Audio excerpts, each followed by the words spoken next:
नमस्कार दोस्तों, TNC bullet series में आपका हार्दिक स्वागत और अभिनंदन है। जैसा कि आपको पता है दोस्तों कि हर दिन एक नया टॉपिक जो है वो अर्ली मॉर्निंग हम लेके आते हैं, जिसको हमने एक नई सीरीज का नाम दिया और वो सीरीज का नाम है हमने दोस्तों टीएनसी बुलेट सीरीज।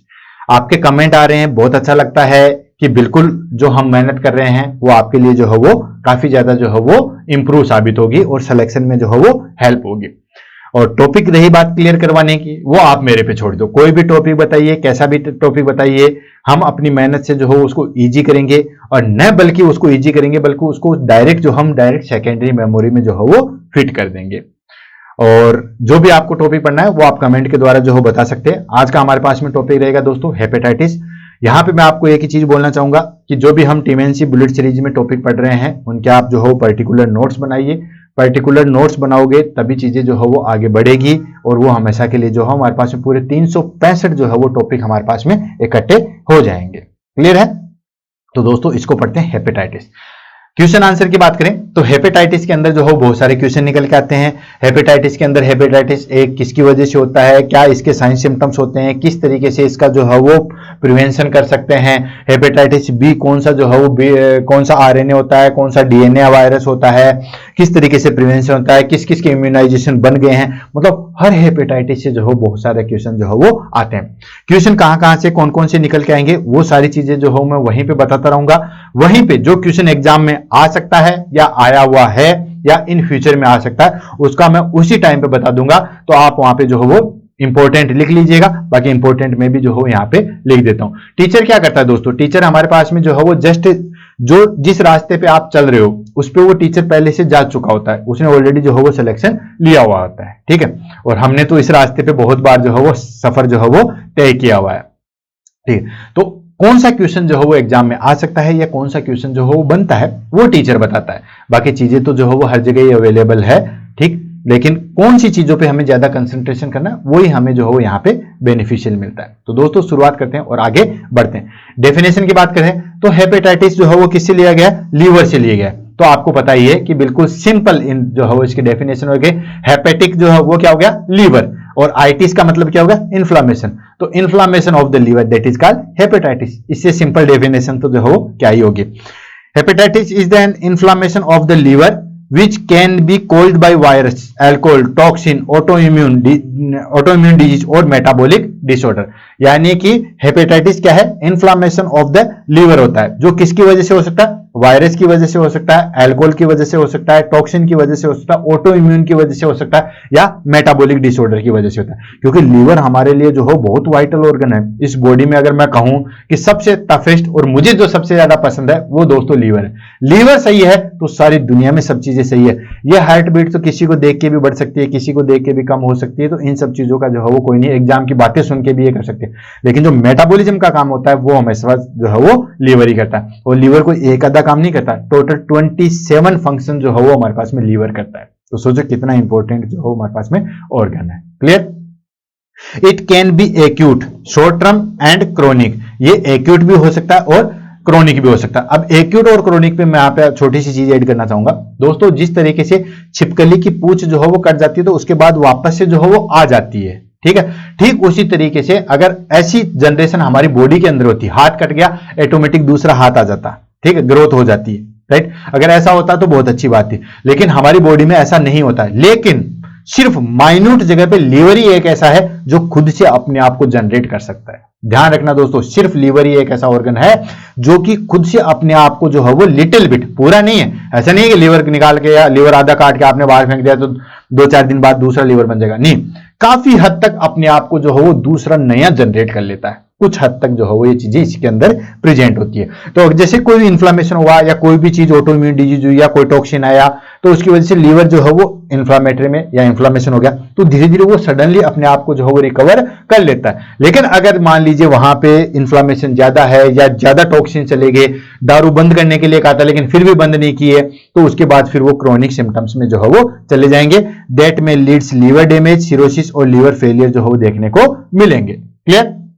तो हमारे पास में हो गया हेपेटाइटिस क्या था दोस्तों, इन्फ्लामेशन ऑफ द लीवर। अब इन्फ्लामेशन ऑफ द लीवर हो जाएगा वो इन्फेक्शन की वजह से हो सकता है या फिर अलग चीजों की वजह से भी हो सकता है। तो इसके आधार पे जो है वो हेपेटाइटिस को 2 कैटेगरी में डिवाइड किया गया। Hepatitis is classified into infectious viral hepatitis और नॉन इन्फेक्शियस हेपेटाइटिस। अब ये इन्फेक्शियस हेपेटाइटिस कौन सा है और नॉन इन्फेक्शियस कौन सा है, उसके बारे में लिटिल बिट जो है मैं आपकी इमेज क्लियर कर देता हूं। Infectious hepatitis in the sense कि हेपेटाइटिस हो रहा है, इन्फ्लामेशन हो रहा है, ठीक है, लेकिन वो किसी न किसी जो है वो वायरस या बैक्टीरिया की वजह से जो है वो होगा, इन्फेक्शन की वजह से होगा। और वैसे 99% जो है वो वायरल की वजह से ही होता है, 100% नहीं है, 99% जो है वायरल की वजह से होता है। तो जो hepatitis A, hepatitis B, hepatitis C, D, ये जो होते हैं ये सारे के सारे कौन से होते हैं दोस्तों, इन्फेक्शियस हेपेटाइटिस होता है। इनको वायरल हेपेटाइटिस के नाम से भी जो है वो जाना जाता है। सेकंड आ गया नॉन इन्फेक्शियस टाइप। अब नॉन इन्फेक्शियस हेपेटाइटिस कौन से हो गए,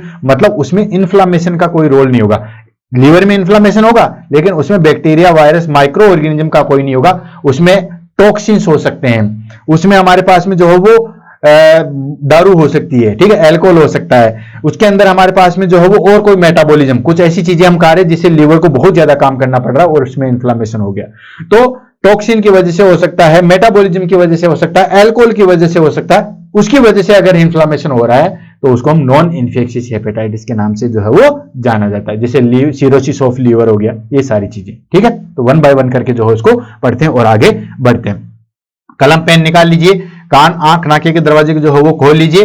कहां कौन कौन सा एग्जाम में क्वेश्चन आता है वो सारी चीजें मैं बताता हूं। वायरल हेपेटाइटिस, वायरल हेपेटाइटिस यानी कि इसके अंदर इन्फ्लामेशन होगा, इन्फ्लामेशन ऑफ लीवर होगा, लेकिन उसके लिए पॉजिटिव ऑर्गेनिज्म क्या होगा, कोई ना कोई माइक्रो ऑर्गेनिज्म होगा। या तो हमारे पास में जो है वो क्या हो सकता है, बैक्टीरिया हो सकता है, या वायरस हो सकता है, या कोई भी फंगस हो गया। इसके आधार पर हेपेटाइटिस जो हो 5 कैटेगरी में डिवाइड किया गया। सबसे पहले आ गया हमारे पास में hepatitis A virus. Hepatitis A virus जो है वो कंटामिनेटेड फूड एंड वाटर की वजह से होता है। एग्जाम में बहुत बार क्वेश्चन पूछा गया है, नोट कर लीजिएगा। कंटामिनेटेड एंड वाटर से जो है वो कौन सा हेपेटाइटिस होता है, हेपेटाइटिस ए होता है। अच्छा, डी भी होता है, लेकिन अगर ए और डी दोनों आएंगे तो आपको फर्स्ट ऑप्शन जो है वो ए पे जाना है। ये कंटामिनेटेड वाटर की वजह से जो है वो होता है। देन उसके बाद में most commonly affected in children, ध्यान रखना चिल्ड्रंस में सबसे ज्यादा प्रेजेंट होने वाला हेपेटाइटिस ए है। यंग एडल्ट्स में सबसे ज्यादा होने वाला जो है वो कौन सा, हेपेटाइटिस बी है। तो एक एक लाइन जो है वो एग्जाम में पूछी गई है, right. Usually mild and resolve with in 6 month, ये जो है वो वैसे इसके साइन सिम्टम्स जो है वो माइल्ड होते हैं और रिजोल्व हो जाता है 6 महीने के अंदर जो है वो ऑटोमेटिकली ठीक हो जाता है। और ये किसकी वजह से होता है दोस्तों, ये हेपेटाइटिस ए वायरस की वजह से होता है, राइट। इसके अंदर कौन कौन से क्वेश्चन होते हैं वो मैं बताता हूं। किसकी वजह से होता है, हेपेटाइटिस ए वायरस की वजह से होता है। कौन सा वायरस होता है, आरएनए वायरस होता है। याद रखना जितने भी हमारे पास में हेपेटाइटिस है वो सारे के सारे आरएनए वायरस होते हैं। सिर्फ हेपेटाइटिस बी जो है वो डीएनए वायरस होता है। ये भी एग्जाम में काफी बार जो है वो पूछा गया। Next, contaminated food and water से होता है और इसका जो ट्रांसमिशन होता है वो फीको ओरल रूट होता है, राइट। देन उसके बाद ये 6 मंथ में जो है वो ठीक हो जाता है। देन इसके बाद इसके अंदर जो है हमारे पास में जो फॉरेन कंट्री है उसके अंदर इसके वैक्सीन जो है वो आ चुके हैं। इंडिया के अंदर ऐसे वैक्सीन जो है वो इसके अंदर अवेलेबल नहीं है, क्लियर है। और ये बेसिकली जो है बच्चों में इफेक्ट करता है। ये जो मैंने आपको 6 चीजें बताई वो एग्जाम में काफी बार जो है वो पूछी गई है और यही पूछा जाता है। फटाफट रिवीज कर रहा हूं, ये सब में पढ़ेंगे हम। हेपेटाइटिस ए की बात कर रहा हूं, ये ऐसे ऐसे सारे सब में पढ़ेंगे कि बी किसकी वजह से होता है, क्या पॉजिटिव एजेंट है, कितने दिनों में ठीक हो जाएगा, किसको अट्रैक्ट करेगा, इसका प्रिवेंशन क्या है, राइट। तो हेपेटाइटिस ए जो है वो हेपेटाइटिस ए वायरस की वजह से होता है। ये कंटामिनेटेड फूड एंड वाटर की वजह से होता है। ये बेसिकली जो है वो बच्चों में इफेक्ट होता है। इसके साइन सिम्टम्स वीक होते हैं लेकिन 6 महीने के अंदर जो है वो ठीक हो जाता है। देन इसके अंदर जो है वो वैक्सीन की बात करें, फॉरेन कंट्री में वैक्सीन है, इंडिया में ये चीज अवेलेबल नहीं है। देन इसका जो ट्रांसमिशन है वो फीको ओरल रूट के द्वारा होता है। ये सारी चीजें जो है वो ध्यान में रखना। नेक्स्ट आ गया हेपेटाइटिस बी वायरस। अरे hepatitis B virus, hepatitis B virus usually spread by exposure of contaminated blood, needle and syringe, यानी कि ये पेरेंटल रूट के द्वारा भी जो है वो हो सकता है। यही ऐसा है जो पेरेंटल रूट के द्वारा हो सकता है, यानी कि जो एचआईवी से रिलेटेड जितने भी हमारे पास में ट्रांसमिशन थे वो सारे के सारे हेपेटाइटिस बी के अंदर आएंगे। फिर से रिपीट कर रहा हूं, कौन कौन सा था दोस्तों, हेपेटाइटिस बी के अंदर आ गया हमारे पास में जितने भी एचआईवी से रिलेटेड थे। एचआईवी कैसे, सिरिंज की वजह से हो सकता है, ब्लड ट्रांसफ्यूजन की वजह से हो सकता है, मदर टू फीटस की वजह से हो सकता है, ये सारी चीजें। और आपको एक चीज और नोट करना दोस्तों, सीरम से जो ट्रांसफर होने वाली डिजीज है उसमें सबसे टॉप मोस्ट जो है वो हेपेटाइटिस बी है। क्यों, क्योंकि इसकी 0.004 ml मात्रा भी जो है वो इनफ होती है स्प्रेड होने के लिए। आप देख लो HIV से भी जो है वो कम से कम 30 गुना जो है वो ज्यादा जल्दी से ये जो है वो फैलता है, राइट। और यही एक ऐसा जो है वो हेपेटाइटिस है जो कि हेपेटाइटिस बी वायरस जो है वो DNA वायरस होता है, बाकी सारे के सारे जो है वो RNA वायरस होते हैं। Hepatitis AB, hepatitis CB, DB, EB ये सारे के सारे RNA वायरस होते हैं। यही एक ऐसा वायरस है जो DNA वायरस होता है। अच्छे से नोट कर लीजिए, मैंने कहा ना थोड़ा सा तेज चलेंगे लेकिन आपको लिखना ज्यादा है। जो चीजें मैं अपने मुख से निकाल रहा हूं वो डायरेक्ट आप सेकेंडरी मेमोरी बैठा लीजिए, क्योंकि उससे बाहर कोई क्वेश्चन नहीं आएगा और अगर आप उसको स्किप कर गए, लिखे नहीं है, तो फिर मैं कुछ नहीं कर सकता, राइट। क्योंकि हमें पूरा टॉपिक कंप्लीट करना है दोस्तों शॉर्ट में, राइट। और शॉर्ट का मतलब ये कहीं भी नहीं है कि हम कोई चीजें छोड़ दें। देन उसके बाद it can be transmitted from mother to baby. HIV हो सकता है, ये प्लेसेंटा को क्रॉस करके जो है वो मदर से बच्चे को भी जो है वो हो सकता है। और ये बेसिकली किसमें आता है, मोर एडल्ट्स में जो है वो देखने को मिलता है और इसको ठीक होने के लिए जो है वो 90 डेज लगते हैं। उसके लिए हमें 180 डेज होता है, ये इससे हाफ टाइम में ही जो है वो ठीक हो जाता है। लेकिन क्रोनिक इन्फेक्शन जो है ना वो लंबे समय तक चलता है, ठीक है। और वो आगे जो है वो हमारे पास में कॉम्प्लिकेशन भी सबसे ज्यादा अराइज करता है। सबसे ज्यादा जो कॉम्प्लिकेशन आते हैं वो हेपेटाइटिस बी वायरस कहते हैं, नोटेड। नेक्स्ट आ गया हमारे पास में hepatitis C virus. Hepatitis C virus के बारे में दोस्तों, ये कौन सा होता है, ये हेपेटाइटिस सी जो है वो हेपेटाइटिस सी वायरस की वजह से होता है। RNA वायरस है, ये RNA वायरस है, ठीक है दोस्तों। ये बेसिकली किस में प्रेजेंट होता है, ये जो भी डायलिसिस वाले पेशेंट है उनमें 99% जो है वो हेपेटाइटिस सी वायरस जो है वो प्रेजेंट होता है। ये बेसिकली जो भी हमारे पास में डायलिसिस करवाने आते हैं तो इसके द्वारा जो है वो स्प्रेड होता है। जो हम ह्यूमिडिफायर या हम जो कहें कि जो डायलाइजर यूज कर रहे हैं इसके द्वारा जो है वो फैलता है बेसिकली, राइट। तो इसके अंदर ले लेते हैं, usually spread of exposure of infected blood, यानी कि एक्सपोजर ऑफ इन्फेक्टेड ब्लड है उसके द्वारा हो सकता है। अब इन्फेक्टेड ब्लड एक्सपोजर, सबसे ज्यादा ब्लड एक्सपोजर कहां होता है, वही होता है डायलाइजर में। सारा ब्लड जो है वो प्यूरिफाई होता है, पूरे 4 घंटे तक जो है वो ब्लड चलता रहता है। तो जो डायलिसिस वाले पेशेंट है उसमें सबसे ज्यादा जो है वो हेपेटाइटिस सी जो है वो प्रेजेंट होता है, राइट। और देन ये मदर टू जो है वो न्यू बॉर्न को भी जो है वो हो सकता है ड्यूरिंग चाइल्ड बर्थ। ये जरूर ध्यान रखना दोस्तों, ड्यूरिंग चाइल्ड बर्थ होता है, ये चीज जो है वो याद रखना। वो तो क्या था, हेपेटाइटिस बी तो प्लेसेंटा को क्रॉस करके जो है वो आगे आ सकता है, लेकिन ये क्या आता है दोस्तों, ये बेसिकली जैसे ही चाइल्ड बर्थ होता है तो प्लेसेंटा यूट्रस से अलग होता है, तो जो ब्लड स्प्रेड होता है उसकी वजह से वहां पे जो है वो हो सकता है। It can lead liver cancer and cirrhosis of liver in long term, ठीक है। ये जो है वो लीवर कैंसर और सिरोसिस लीवर को जो है वो लीड करते हैं। नेक्स्ट आ गया हेपेटाइटिस डी। हेपेटाइटिस डी जो है वो कौन सा होता है, जो पर्सन हेपेटाइटिस बी से सफर कर चुका है वही ऑलमोस्ट जो है वो हेपेटाइटिस डी भी जो है उसमें देखने को मिलेगा। Only found in people who has already infected with hepatitis B. जो हेपेटाइटिस बी से इन्फेक्टेड है उन्हीं में। अब इन सब के जो हेपेटाइटिस हैं उन सबको जो है वो हम कंपेयर कर लेते हैं। जो हमारे 5 हेपेटाइटिस थे उन सबको जो हम कंपेयर कर लेते हैं। सबसे पहले हमारे पास में आ जाता है दोस्तों हेपेटाइटिस ए। हेपेटाइटिस ए जो है वो किसकी वजह से हो रहा है, हेपेटाइटिस ए वायरस की वजह से।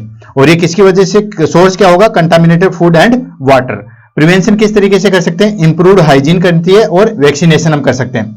तो वैक्सीनेशन के लिए मैंने आपको बताया था दोस्तों कि वैक्सीनेशन हमारे पास में जो है वो डेवलपिंग कंट्री में जो है वो नहीं है, जो डेवलप्ड कंट्री है वहां पे जो है वो यूज होता है। इंडिया वगैरह में जो है यूज नहीं होता है। देन ट्रीटमेंट में हम जो है वो कंप्लीट रेस्ट देंगे, ऑटोमेटिकली जो है वो धीरे धीरे जो है वो ठीक हो जाएगा। And adequate nutrition and fluid जो है वो रिक्वायर्ड होता है। सेकंड आ जाता है हमारे पास में हेपेटाइटिस बी। सबसे ज्यादा क्वेश्चन जो है वो इसी के अंदर से पूछे जाते हैं। ये हेपेटाइटिस बी वायरस की वजह से होता है।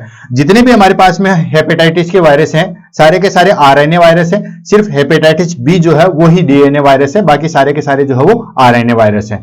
ये जो है वो contaminated contact with infected fluid, जो भी हमारे पास में बॉडी फ्लूइड है, चाहे वो हमारे पास सीमेन हो सकता है, ब्लड हो सकता है, सीरम हो सकता है, इन सब के द्वारा जो है वो फैलता है। जस्ट मैंने आपको पहले बताया था कि जो HIV की तरह फैलता है, ठीक ये भी जो है वो उसी की तरह स्प्रेड होता है। देन प्रिवेंशन की बात करें तो blood screening test and vaccination जो है वो करते हैं। हेपेटाइटिस बी का जो है वो वैक्सीनेशन लगाया जाता है, आपको पता ही है, इम्यूनाइजेशन शेड्यूल में भी जो है वो इंक्लूड है। देन ट्रीटमेंट में हम जो है न्यूक्लियोसाइड एनालॉग्स एंड प्रिलग इंटरफेरॉन जो है वो देते हैं। काफी सारी मेडिकेशन जो है वो इसके बेस्ड भी होती है जो हम देते हैं। नेक्स्ट आता है हेपेटाइटिस सी। हेपेटाइटिस सी के बारे में बताया था कि हेपेटाइटिस सी जो है वो हेपेटाइटिस सी वायरस की वजह से होता है। जहां पे सबसे ज्यादा बॉडी फ्लूइड जो है वो काम में आता है। एक मैंने आपको ट्रिक बताई थी कि जो क्लाइंट डायलिसिस पे होते हैं उनमें सबसे ज्यादा जो है वो प्रेजेंट होता है, उनमें देखने को मिलता है। ये syringes, body fluids from HCV infected mothers, HCV infected mothers भी जो हो सकता है, लेकिन हेपेटाइटिस बी में मैंने आपको बताया था कि ये प्लेसेंटा को क्रॉस करके भी हो सकता है, जबकि हेपेटाइटिस सी जो है वो ड्यूरिंग चाइल्ड बर्थ, जब डिलीवरी होती है, थर्ड स्टेज होती है, उसी टाइम पे जो है वो स्प्रेड होता है। प्रिवेंशन में हम इसमें ब्लड स्क्रीनिंग करते हैं, इंप्रूव हाइजीन जो है वो करते हैं, और इसमें जो है वो ट्रीटमेंट में हम जो HCV डिटेक्टिंग एंटीवायरल एजेंट जो है वो देते हैं। नेक्स्ट आगे hepatitis D virus. Hepatitis D जो है वो हेपेटाइटिस डी वायरस की वजह से होता है। ये भी बॉडी फ्लूइड एंड जो है वो ब्लड से फैलता है, जैसे हमारे पास में हेपेटाइटिस बी था वैसे के वैसे ही, ठीक है। इसमें भी हमारे पास में practice safe sex, improved hygiene, जो हमारे पास में हेपेटाइटिस बी से स्प्रेड होने वाले थे, ठीक वही इसमें अंदर जो है वो होते हैं। ट्रीटमेंट में इसमें जो है हमारे पास में एंटीफेयर थेरेपी एंड अल्फा थेरेपी जो है वो यूज में ली जाती है। नेक्स्ट और लास्ट आ जाता है हेपेटाइटिस ई वायरस। ये हेपेटाइटिस ई जो है वो हेपेटाइटिस ई वायरस की वजह से होता है। ये भी हमारे पास में जो है वो RNA वायरस होता है। ये सेम हेपेटाइटिस ए की तरह जो है वो वर्क करता है। हेपेटाइटिस बी की तरह कौन सा कर रहा था? Hepatitis D. और हेपेटाइटिस ए की तरह कौन कर रहा है? Hepatitis E. ये भी फेको ओरल रूट के द्वारा फैलता है, कंटामिनेटेड वाटर के द्वारा फैलता है और अनकुक्ड मीट से जो है वो फैलता है। Good sanitation, drink clean water supply, इससे जो है वो इसको मेंटेन कर सकते हैं। और इसमें जो है वो हमारे पास में अगर ट्रीट नहीं किया गया है तो एनीमिया की तरह जो है वो इसको ट्रीट करते हैं। ये था हमारे पास में दोस्तों viral hepatitis, hepatitis A, B, C, D और ई। अब आता है हमारे पास में non viral hepatitis. Non viral hepatitis, इसको जो है वो नॉन इन्फेक्शियस हेपेटाइटिस के नाम से भी जो है वो जाना जाता है। नॉन इन्फेक्शियस क्यों दोस्तों? क्योंकि ये जो है वो किसी माइक्रो ऑर्गेनिज्म की वजह से जो है वो नहीं होते हैं। कोई भी बैक्टीरिया, वायरस, फंगाई जो है वो इसके अंदर जो है वो इंक्लूड नहीं होता। एल्कोहल हो सकता है, ऑटो इम्यून डिजीज हो सकती है, टॉक्सिक हो सकता है, मेटाबॉलिज्म हो सकता है, इनके द्वारा जो है वो हेपेटाइटिस होता है। यानी कि इन्फ्लामेशन ऑफ द लीवर तो होगा, लेकिन उसके लिए कोई भी जो है वो माइक्रो ऑर्गेनिज्म जो है वो रिस्पॉन्सिबल नहीं होता है। इसके अंदर कौन कौन से आते हैं? इसके अंदर बेसिकली जो है वो 4 हमारे पास में हेपेटाइटिस आते हैं। पहला आता है अल्कोहलिक हेपेटाइटिस। आपको पता ही है कि ज्यादा अल्कोहल कंजप्शन के कारण जो है वो हमारे पास में अल्कोहलिक हेपेटाइटिस हो जाता है। Caused by excessive alcohol consumption leading to liver inflammation and damage. अगर ज्यादा अमाउंट में या कंटिन्यूस जो है वो अल्कोहल का कंजप्शन किया जाता है तो अल्कोहलिक हेपेटाइटिस जो है वो हो जाता है। नेक्स्ट आता है auto immune hepatitis. Auto immune disease की वजह से होता है, यानी कि हमारे लीवर की जो सेल्स होती है उसी के अगेंस्ट जो है वो हमारे पास में एंटीबॉडीज बन जाती है। जो लीवर की सेल्स है, हेपेटोसाइट सेल्स है, उसी के अगेंस्ट जो है हमारे पास में जो है वो एंटीबॉडीज बन जाती है। इसकी वजह से इसको क्या कहते हैं दोस्तों? ऑटो इम्यून हेपेटाइटिस, ठीक है। Immune response attack liver cells causing chronic liver inflammation, उसकी वजह से क्रोनिक लिवर इन्फ्लामेशन जो है वो हो जाता है। नेक्स्ट आ जाता है हमारे पास में टॉक्सिक हेपेटाइटिस। ये जो है वो बेसिकली जो मेडिकेशन आती है, आपने देखा होगा मेडिकेशन कुछ नेफ्रोटॉक्सिक होती है, कुछ हेपेटोटॉक्सिक होती है, कुछ कार्डियोटॉक्सिक होती है। यानी कि वो जो मेडिकेशन हम लेते हैं उसका कुछ ना कुछ जो है वो ड्रॉबैक होता है, कुछ ना कुछ जो है वो साइड इफेक्ट होता है। तो उस साइड इफेक्ट के प्रिवेंशन के लिए या उस साइड इफेक्ट की वजह से जो है वो वहां पर्टिकुलर चीज पे अटैक करती है। और खासतौर से मैक्सिमम ड्रग्स जो है वो हेपेटोटॉक्सिक तो होती है। क्यों होती है दोस्तों? क्योंकि लीवर जो है मेटाबॉलिज्म का काम करता है। एक दो टर्म्स होते हैं, एक फार्माकाइनेटिक और एक फार्माडायनेमिक, ठीक है। तो जो ड्रग्स क्या काम करती है वो फार्माडायनेमिक है, और जो बॉडी हमारे पास उसके अगेंस्ट क्या काम करती है उसको हम बोलते हैं फार्माकाइनेटिक्स, ठीक है। तो ये जो हमारे पास में आती है फार्माकाइनेटिक्स, ये बेसिकली जो है वो क्या करवाती है दोस्तों कि ये हमारे पास में जो है वो उस लीवर की सेल्स को जाके जो है वो डैमेज करती है। नेक्स्ट आता है हमारे पास में मेटाबॉलिक हेपेटाइटिस। मेटाबॉलिक हेपेटाइटिस क्या होता है दोस्तों? यानी कि कुछ डिसऑर्डर्स ऐसे आते हैं जिसकी वजह से जो है वो लीवर फैटी लीवर्स हो जाता है, ठीक है ना। या कुछ एमिनो एसिड्स की टॉक्सिन्स की वजह से जो है हमारे पास में लीवर जो है वो फैटी हो जाता है, या जेनेटिक डिसऑर्डर के कारण होता है, उसको हम बोलते हैं मेटाबॉलिक हेपेटाइटिस। क्लियर?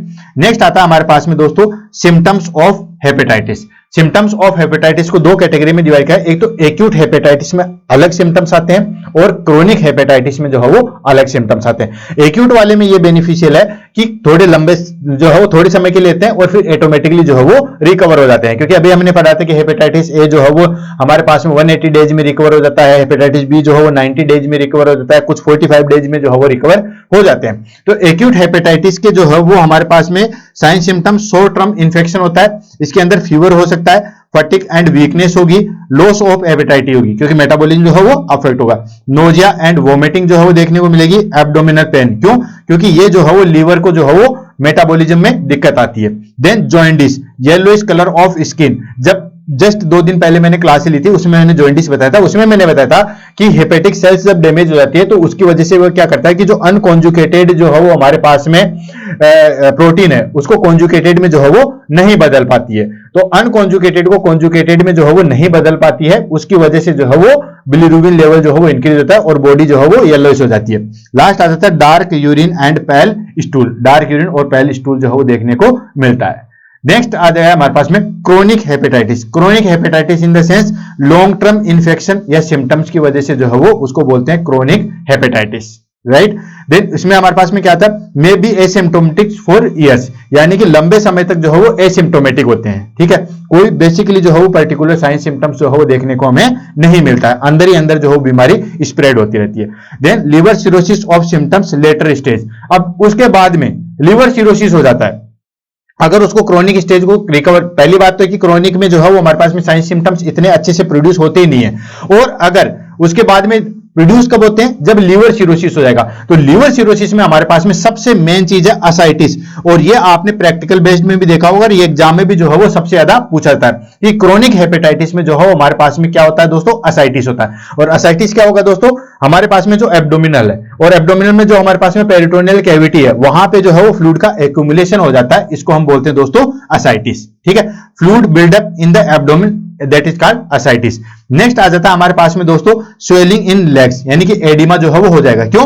क्योंकि हमारे पास में जो ऑनकोटिक प्रेशर है और हाइड्रोस्टेटिक प्रेशर है उसमें इम्बैलेंस हो जाएगा, और लीवर में जब प्रॉब्लम आती है तो दोस्तों ऑनकोटिक प्रेशर जो है वो डिक्रीज होता है, और जहां कहीं पे भी ऑनकोटिक प्रेशर डिक्रीज हुआ एडिमा की कंडीशन जो है वो आ जाती है। नेक्स्ट आता है इजी ब्रीथिंग एंड ब्लीडिंग, ठीक है, बहुत जल्दी हमारे पास में जो छोटी छोटी ब्लड वेसल्स है वो रप्चर होने के चांसेस होते हैं और वहां पे ब्लीडिंग होने की जो है संभावनाएं आ जाती है।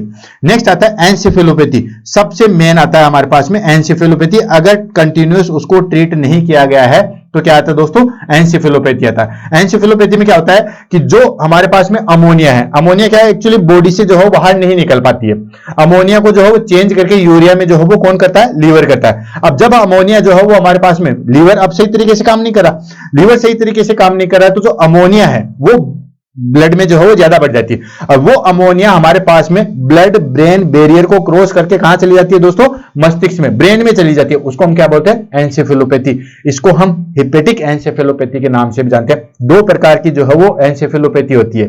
एनसेफेलोपैथी मतलब कि inflammation of the brain meninges, या हम कहें कि ब्रेन पेरिकाइमल सेल्स है उसमें इन्फ्लामेशन होता है। तो एक तो होता है एनसेफेलोपैथी प्लेन वाली, ठीक है, जिसमें हमारे पास में ब्रेन सेल्स जो है वो डैमेज हो जाती है, राइट। एक होती है हमारे पास में कि अमोनिया की वजह से होता है, उसको हिपेटिक एनसेफेलोपैथी कहते हैं, और ये बेसिकली जो है वो लीवर डिजीज में होता है, सिरोसिस ऑफ लीवर में होता है, और इसका मेन जो है वो हमारे पास में ट्रीटमेंट होता है that is bowel wash, bowel wash, bowel wash. ये भी एग्जाम में काफी बार पूछा था, ये चीज ध्यान रखना, जब लीवर सिरोसिस हो जाता है तो हमारे पास में जो अमोनिया लेवल इंक्रीज हो जाता है तो उसको वॉश आउट करने के लिए जो है वो हमारे पास में कौन सी चीज आती है दोस्तों, एनसेफेलोपैथी होती है, या हम कहें कि सॉरी एनसेफेलोपैथी प्रिवेंट करने के लिए जो है बाउल वॉश की जाती है, राइट। नेक्स्ट आ जाता है हमारे पास में diagnosis of hepatitis. Diagnosis of hepatitis जो है वो हमारे पास में जो है वो क्या क्या चीज होती है, डायग्नोसिस में पहली चीज आती है हमारे पास में ब्लड टेस्ट करवाते हैं, और ब्लड टेस्ट में हम क्या करवाते हैं, सबसे पहले लीवर फंक्शन टेस्ट LFT करवाते हैं, जिसमें हमारे पास में जो है वो SGOT, SGPT, ALT, ST, जिसका दूसरा नाम है बिलिरुबिन लेवल, ये सारी चीजें जो है वो हमें इंक्रीज देखने को मिलेगी। नेक्स्ट हम करवाते हैं दोस्तों वायरल मार्कर। वायरल मार्कर में हम क्या करवाते हैं दोस्तों, HIV है, हेपेटाइटिस AB, HBS AG, ये सारी की सारी चीजें जो है वो करवाते हैं। उसमें हम कराते हैं हेपेटाइटिस A वायरस, IgM देखते हैं, एक्यूट हेपेटाइटिस A के अंदर जो है वो HIV IgM जो है वो देखा जाता है। सेकंड आता है HBS AG। HBS AG है दोस्तों हेपेटाइटिस B सरफेस एंटीजन, यानी कि हेपेटाइटिस के ऊपर जो है वो बी सरफेस के ऊपर जो एंटीजन प्रेजेंट होता है या नहीं होता, ये क्लियरली इंडिकेशन देता है कि पर्सन जो है वो हेपेटाइटिस बी वायरस से इन्फेक्टेड है, राइट। तो HBS AG जो है वो कंफर्मेटिव होता है कि पर्सन जो है वो हेपेटाइटिस से जो है वो सफर कर रहा है या हेपेटाइटिस बी से सफर कर रहा है या नहीं कर रहा है। नेक्स्ट हम करते हैं दोस्तों एंटी HCV एंटीबॉडीज। ये हेपेटाइटिस सी के लिए किया जाता है। कंफर्म हेपेटाइटिस सी इन्फेक्शन के लिए जो हो बेसिकली किया जाता है। नेक्स्ट आ जाता है हमारे पास में auto immune markers. Auto immune markers में जो है वो एंटी न्यूक्लियर जो है वो एंटीबॉडी जो है वो हम देखते हैं, ये ऑटो इम्यून हेपेटाइटिस के आइडेंटिफिकेशन के लिए जो है वो की जाती है, राइट। नेक्स्ट आ जाता है हमारे पास में, ये तो हो गया ब्लड टेस्ट, ठीक है, इन्वेस्टिगेशन में ये तो हो गया हमारे पास में ब्लड टेस्ट। उसके बाद हमें आता है दोस्तों हमारे पास में इमेजिंग। इमेजिंग में हम क्या क्या करते हैं, तो पहले आ जाते हैं हमारे पास में अल्ट्रासाउंड, यूएसजी करते हैं, देन सीटी स्कैन करते हैं और एमआरआई करते हैं। यूएसजी, सीटी स्कैन और एमआरआई में हम जो है वो लीवर के इनलार्जमेंट को देखते हैं, फाइब्रोसिस है या नहीं है वो देख लेते हैं, सीरोसिस है या वो देख लेते हैं। तो ये सारी चीजें जो हो हम देखते हैं यूएसजी में, सीटी स्कैन में और एमआरआई में, ठीक है। Detect liver enlargement, fibrosis and cirrhosis जो है वो बेसिकली देखते हैं, और किसमें, यूएसजी में, सीटी स्कैन में और एमआरआई में जो है वो देखने को मिलता है। नेक्स्ट आजकल अच्छा जो है वो इन्वेस्टिगेशन करने लगे फाइब्रो स्कैन, इसको जो है वो इलास्टोग्राफी भी जो है वो कहा जाता है। जैसे यूएसजी करते हैं वैसे ही आउटर साइड में नॉन इन्वेजिव है, पेनलेस है, बाहर से फाइब्रो स्कैन करते हैं, यानी कि लीवर को जो है वो स्कैन करके उसकी जो है वो स्टिफनेस, फाइब्रोसिस लेवल को जो है वो देखा जाता है। इसको हम बोलते हैं दोस्तों फाइब्रो स्कैन या इलास्टोग्राफी जो है वो इसको बोला जाता है। तो ये भी एग्जाम में जो है वो काफी इंपॉर्टेंट है, आ सकता है, ठीक है। देन इसके अंदर क्या कहते हैं, measures liver stiffness and fibrosis level जो है वो देखा जाता है। ये देखिए, ये हमारे पास में फाइब्रो स्कैन जो भी बड़े बड़े हॉस्पिटल है उनमें जो है वो बेसिकली एप्लीकेबल या आजकल जो है वो करने लगे। क्योंकि मुश्किल से 1 या 2 मिनट का जो है वो ये टेस्ट होता है, पेनलेस होता है, क्योंकि इसमें कोई भी प्रकार की नीडल वगैरह कुछ भी जो है वो नहीं डाली जाती है, और नॉन इन्वेजिव है। नॉन इन्वेजिव मतलब नीडल वगैरह जो है वो नहीं डालेगी, ये होता है फाइब्रो स्कैन। लास्ट हम करते हैं दोस्तों लीवर बायोप्सी। लीवर बायोप्सी में क्या करते हैं, नीडल डाल के जो है वो हम लीवर की छोटी सी सेल्स का जो है वो अमाउंट लेते हैं, जिसको एफएनएसी भी बोलते हैं, और उस टिश्यू की स्टडी की जाती है। उसमें हम देखते हैं कि फाइब्रोसिस है या नहीं है, या क्रोनिक हेपेटाइटिस केस है या नहीं है, कितना लीवर डैमेज है, वो सारी चीजें जो है वो इसके अंदर देखते हैं।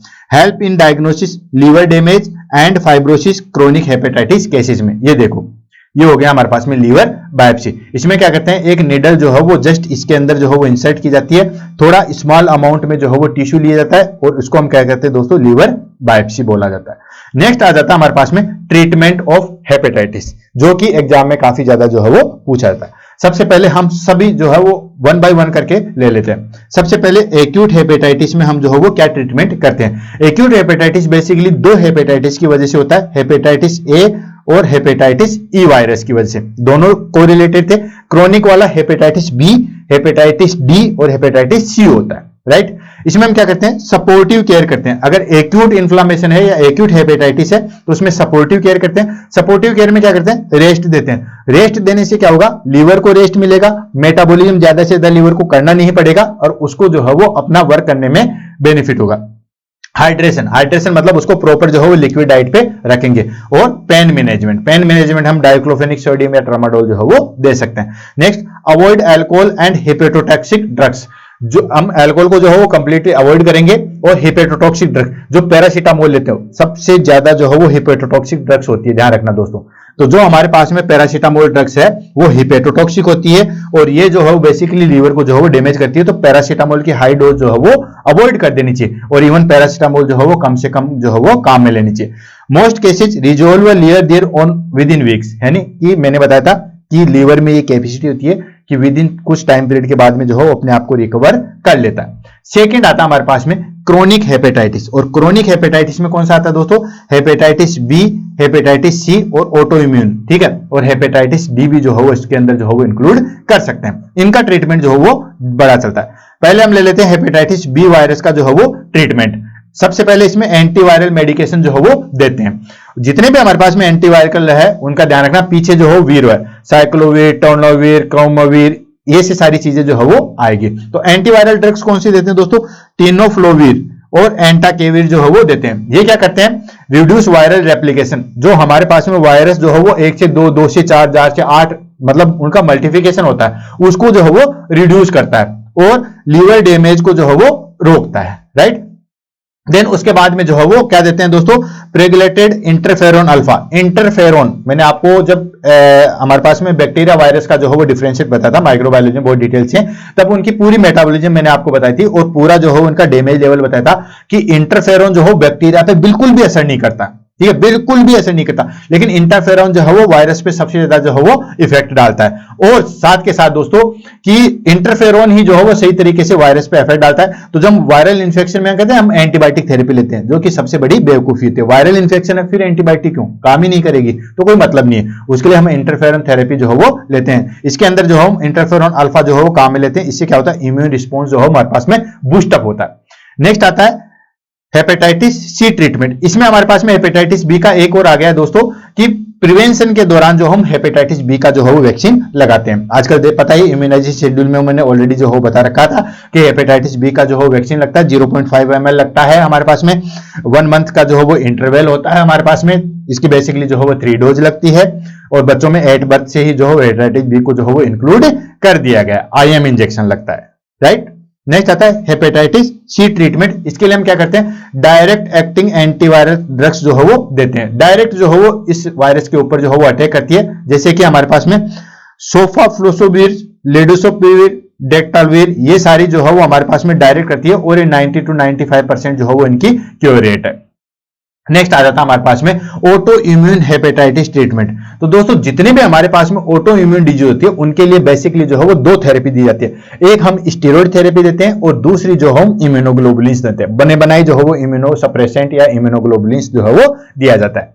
तो इसके अंदर कोर्टिकोस्टेरॉइड दिया जाता है जिसमें प्रेडिसोलोन जो है वो सबसे ज्यादा काम में लेती है। अच्छा, कोई भी स्टेरॉइड न तो डायरेक्टली जो है वो स्टॉप किए जाते हैं, ये भी एग्जाम में सबसे ज्यादा पूछा जाता है। जैसे प्रेडिसोलोन है, कभी भी जो है वो डायरेक्टली, वाइसोलोन है, ये सारे के सारे स्टेरॉइड्स है, लीवर डिजीज में दिए जाते हैं। लेकिन कभी भी जैसे वाइसोलोन 40 mg चल रही है या प्रेडिसोलोन चल रही है, इनको कभी भी जो है वो एकदम से बंद नहीं करना चाहिए। 40 mg है, देन उसके बाद 30 mg पे लाना है, उसके बाद जो है वो आपको 20 mg पे लाना है, देन 10 mg पे, फिर 5 mg फिर बंद करना है। सडनली अगर आपने बंद कर दिया तो बहुत ज्यादा जो है वो ड्रॉबैक आते हैं, ये भी चीज जो है वो आपको ध्यान में रखनी है।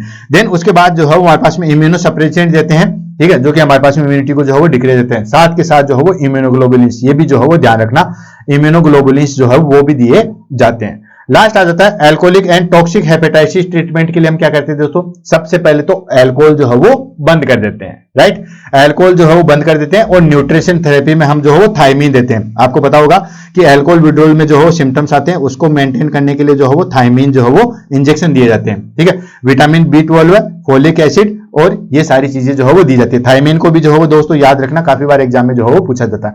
देन उसके बाद टॉक्सिक हेपेटाइटिस किसकी वजह से हो रहा है दोस्तों, पैरासीटामोल के जो है वो उस साइड इफेक्ट की वजह से। तो पैरासीटामोल का जो है वो एंटीडोट क्या है, N-एसिटाइलसिस्टीन, ठीक है। एंटीडोट जब पढ़े थे हमने, या एंटीडोट जो अब हम पढ़ेंगे, ठीक है, तो आपको पता है कि ये जो है पैरासीटामोल के ओवरडोज को जो है वो प्रिवेंट जो है वो किया जाता है। लास्ट आ जाता है हमारे पास में, अगर हमारे पास में जो है वो सपोर्टिव थेरेपी एक्यूट वाला भी ठीक नहीं है और कुछ भी जो है वो सही तरीके से नहीं है, लास्ट में हमारे पास में एक ही चीज बचती है, वो बचता है हमारे पास में लीवर ट्रांसप्लांटेशन। अगर लीवर पूरी तरीके से डैमेज हो चुका है या एंड स्टेज में जा चुका है तो हम लीवर ट्रांसप्लांटेशन करते हैं। For end stage liver disease या acute liver failure, acute suddenly अगर लीवर फेल हो गया जिसका सडनली इलाज नहीं हो सकता, उसके लिए भी हम क्या करते हैं दोस्तों, लीवर ट्रांसप्लांटेशन करते हैं। नेक्स्ट आ जाता है हमारे पास में कॉम्प्लिकेशन ऑफ हेपेटाइटिस, उसके बाद प्रिवेंशन एंड देन हमारे पास में टॉपिक जो है वो फिनिश हो जाएगा। कॉम्प्लिकेशन ऑफ हेपेटाइटिस, क्या क्या कॉम्प्लिकेशन हो सकते हैं। सबसे पहली चीज तो ध्यान रखना कि ये जो है वो सीवियर कॉम्प्लिकेशन कर सकता है। क्यों कर सकता है दोस्तों, क्योंकि लीवर जो है वो हमारे पास में बहुत सारे काम करता है, बहुत सारे ऐसे कार्य हैं जो कि लीवर के द्वारा जो है वो किए जाते हैं। उसकी वजह से इन्फ्लामेशन हो जाएगा, सारी बॉडी चीजें चेंज हो जाएगी, लाइफ थ्रेटनिंग कंडीशन आ जाएगी। देन उसके बाद में बहुत लीवर कैंसर हो जाएगा, हेपेटिक एन्सेफेलोपैथी हो जाएगा, ब्रेन डैमेज हो जाएगा, कोमा में चला जाएगा, डेथ हो जाएगी। इतनी सारी चीजें जो है वो कॉम्प्लिकेशन आती है हेपेटाइटिस में। पहला आता है chronic liver disease. Chronic liver disease में लॉन्ग टर्म जो है वो इन्फ्लामेशन होगा, तो उसकी वजह से क्या होता है दोस्तों, फाइब्रोसिस हो जाएगा, यानी कि जो हेपेटोसेलुलर है या जो हेपेटिक सेल्स है वो किस में बदल जाती है, फाइब्रोसिस में बदल जाएगी, राइट।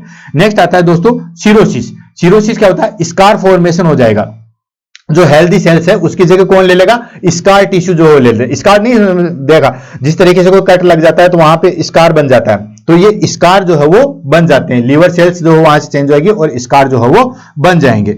नेक्स्ट आता है liver failure, life threatening condition है तो उस कंडीशन में हमें जो है वो क्या करना पड़ेगा, ट्रांसप्लांटेशन करना पड़ेगा। अगर कोई टॉक्सिक है या कोई कार्सिनोमा है उसकी वजह से जो है वो लीवर कैंसर हो जाएगा। या लास्ट आ जाता है हेपेटिक एन्सेफेलोपैथी, जो मैंने आपको बताया था ना कि एक होता है एंसेफेलोपैथी, एक होता है हेपेटिक एंसेफेलोपैथी। वो किसकी वजह से? अमोनिया ब्लड ब्रेन बैरियर को क्रॉस करके जो है वहां चली जाती है, जिसको हम बोलते हैं दोस्तों, जिसकी वजह से ब्रेन डिसफंक्शन हो जाता है, क्लाइंट कोमा में चला जाता है, बहुत इरिवेलेंट बातें करता है, पागल हो जाता है। ठीक है, ये लीवर फेलियर की कंडीशन में था। इसके लिए एक ही ट्रीटमेंट है, सोच के ताजुब होगा, that is called enema enema enema, या हम दूसरा कह सकते हैं बाउल वाश और बाउल वाश। अगर कोई क्लाइंट या कोई भी पर्सन आप में से अगर मेडिकल यूनिट में काम करता है, खासतौर से लीवर वाली में, तो वहां पे देखा होगा जो पेशेंट सीएलडी का है, ठीक है, या उसमें बार बार जो है वो इंसेफेलोपैथी होने के चांसेस हैं, आप उसके 5 बार जो है बाउल वाश कर दीजिए, वो क्लाइंट जो है बहुत तगड़ा तरीके से जो है उसमें इंप्रूवमेंट जो है वो देखने को मिलेगा। Prevention of hepatitis, prevention of hepatitis में जो है वो हमारे पास में सबसे पहले आ जाता है हमारे पास में वैक्सीनेशन। तो जितने भी हमारे पास में हेपेटाइटिस है उसके 2 ही वैक्सीनेशन बने हैं, हेपेटाइटिस ए का वैक्सीनेशन बना हुआ और हेपेटाइटिस बी का बना होता है। लेकिन हेपेटाइटिस ए का वैक्सीन जो है वो हमारे पास में 2 डोज दिए जाते हैं 0 और 6 मंथ पे, और यहाँ पे जो है वो कम ही अवेलेबल है, यूज नहीं लिया जाता। हेपेटाइटिस बी वैक्सीन जो कि इम्यूनाइजेशन शेड्यूल में भी जो है वो इंक्लूड है, याद रखना, एग्जाम में काफी बार पूछा जा सकता है। इसकी जो है बेसिकली 3 डोज दी जाती है, IM दिया जाता है, ठीक है, 0, 1 और 6 मंथ पे। हालांकि ये पैटर्न दिया, अगर किसी पर्सन को डायरेक्ट जो है वो हम हेपेटाइटिस से लगाना चाहें, जैसे एडल्ट है उसको लगाना चाहें, तो उसमें हम जो है वो 3 डोज देते हैं, 1, 0, 1 और 6 मंथ पे, यानी कि आज दे दी, फिर उसके बाद 1 महीने बाद और फिर 6 महीने बाद बूस्टर डोज जो है वो दी जाती है, 1 ml जो है वो दी जाती है बेसिकली, और IM जो है वो दिया जाता है। और बच्चों में देते हैं तो 8 बर्थ से चालू कर सकते हैं, इसमें हम 0.5 ml जो है वो काम में लेते हैं, उसको हम बोलते हैं hepatitis B virus vaccination. And no vaccination for hepatitis C but it is curable with antiviral. Hepatitis C के लिए, डी के लिए, इनके लिए कोई जो हो हमारे पास में जो हो वैक्सीन नहीं है, लेकिन ये एंटीवायरल से जो हो वो 100% बताया था कि 90 to 95% तक जो हो वो क्यूरेबल है उसकी वजह से। लास्ट आ जाता है हमारे पास में self practice to prevent infection. ठीक है, तो किस तरीके से जो हो वो हम प्रिवेंशन कर सकते हैं। तो प्रिवेंशन में हमारे पास में आपको मैंने बताया था कि हेपेटाइटिस बी और हेपेटाइटिस सी किसकी वजह से होता है? ब्लड फ्लूइड की वजह से, या जो भी हमारे पास जैसे सीमन है, सीरम है, या फिर बॉडी फ्लूइड है, उनकी वजह से। तो जो भी नीडल है, सेर है, इन सब चीजों का यूज, मतलब ब्लड प्रोडक्ट है तो पहले उसका टेस्ट करके देखो, ये सारी चीजें जो है वो इस तरीके से। तो avoid sharing needle and razors to prevent hepatitis B and hepatitis C, क्योंकि ये बॉडी फ्लूइड की वजह से होते हैं, right. Practice safe sex, practice sex में हमारे पास में 2 है, यूज कॉन्डोम, क्यों? क्योंकि HIV की तरह फैलते हैं हेपेटाइटिस बी और hepatitis C virus. Then clean drink boiled water, ये हेपेटाइटिस ए और हेपेटाइटिस ई वायरस में, और इसके बारे में तो सबसे ज्यादा जो है वो एग्जाम में पूछा गया, ठीक है, फीको ओरल रूट।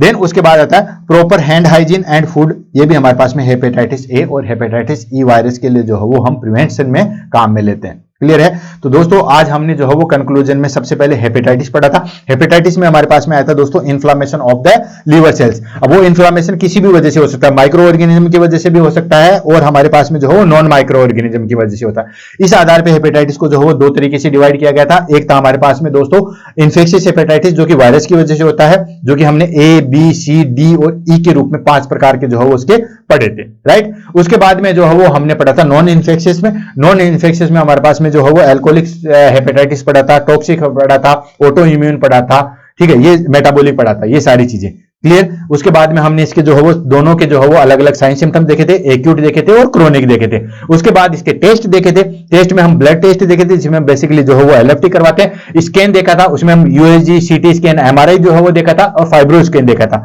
और लास्ट में जो है वो हमारे पास में आ जाता है दोस्तों लीवर बायोप्सी। उसके बाद ट्रीटमेंट में हमने जो है वो अलग अलग देख लेते, हेपेटाइटिस ए को कैसे कर सकते हैं, बी को कर सकते हैं, सी को कैसे करेंगे और डी को कैसे करेंगे।